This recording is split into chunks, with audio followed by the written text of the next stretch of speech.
ԱՄՆ նախագահ Դոնալդ Թրամփը Ռուսաստանի պաշտոնակից Վլադիմիր Պուտինի հետ հեռախոսազրույցից հետո հայտարարել է առաջիկա 2 շաբաթվա ընթացքում Հունգարիայի մայրաքաղաք Բուդապեշտում նրա հետ հանդիպում անցկացնելու մտադրության մասին, Ուկրաինայում պատերազմի դադարեցման ուղիները քննարկելու նպատակով։ Մենք քիչ առաջ հեռախոսազրույց ունեցանք, ինչպես գիտեք, նախագահ Պուտինի հետ։ Իմ կարծիքով շատ լավ զրույց էր, այնպես որ մենք դրա մասին գուցե ավելի ուշ կխոսենք, բայց այն շատ լավ անցավ։ Իր հերթին Ռուսաստանի նախագահի արտաքին քաղաքականության հարցերով օգնական Յուրի Ուշակովը հավելել է, որ Մոսկվայի նախաձեռնությամբ կայացած եւ գրեթե 2.5 ժամ տևած զրույցը եղել է չափազանց անկեղծ։ Ուշակովը հաստատել է, որ հանդիպման վայրը Բուդապեշտը առաջարկել է Թրամփը, ինչին Պուտինը միանգամից համաձայնել է։ Անմիջապես արձագանքել է Հունգարիայի վարչապետ Վիկտոր Օրբանը, որը հայտնի է թե Թրամփի հանդեպ համակրանքի բազմակի արտահայտություններով եւ թե միաժամանակ Ռուսաստանի հետ սերտ կապեր պահպանող գրեթե միակ եվրոպացի առաջնորդ։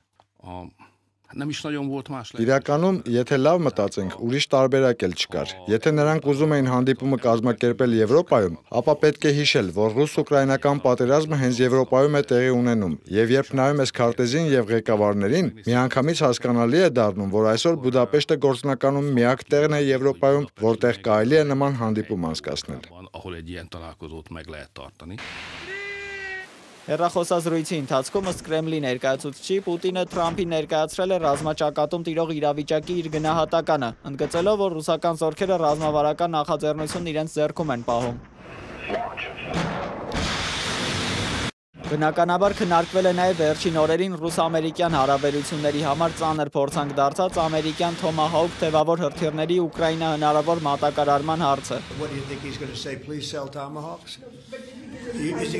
Ես իրապես ասացի, դուք դեմ չեք լինի, եթե ես մի քանի հազար Թոմահաուք տամ ձեր հակառակորդին։ Ես դա նրան ասացի, ես դա հենց այդպես էլ ասացի, նրան այդ միտքը դուր չեկավ, իսկապես դուր չեկավ։ Ոչ, ես դա այդպես էլ ասացի, երբեմն պետք է մի փոքր թեթև վերաբերվել, բայց ոչ, նա չի ուզում։ Թոմահաուքը դաժան զենք է, այն շատ դաժան հարձակվողական, աներևակայելի ավերիչ զենք է։ Ոչ ոք չի ուզում, որ իր ուղղությամբ Թոմահաուքներ արձակեն։ Զուգահեռաբար հենց նույն օրը Ուկրաինայի արևելքում Դոբրոպոլեի մերձակայքում ուկրաինական Ազով բրիգադը հաղորդել է ավելի քան 20 միավոր տեխնիկայով ռուսական լայնածավալ զրահատանկային ստորաբաժանման գրոհը հաջողությամբ հետ մղելու եւ հակառակորդին զգալի կորուստներ պատճառելու մասին։ Իսկ Դաշնության պաշտպանության նախարարությունը հայտնել է, որ վերջին 1 շաբաթվա ընթացքում զորքերը գրավել են մի շարք բնակավայրեր Խարկովի, Դոնեցկի եւ Դնեպրոպետրովսկի ուղղություններով։ Զելենսկին իր հերթին ակնկալում է հանդիպման ընթացքում Թրամփին համոզել ավելացնել ռազմական աջակցությունը եւ տրամադրել Թոմահաուք հեռահար հրթիռները, որոնք կարող են ուկրաինական հարվածների համար հասանելի դարձնել Մոսկվան եւ Ռուսաստանի այլ խոշոր քաղաքները։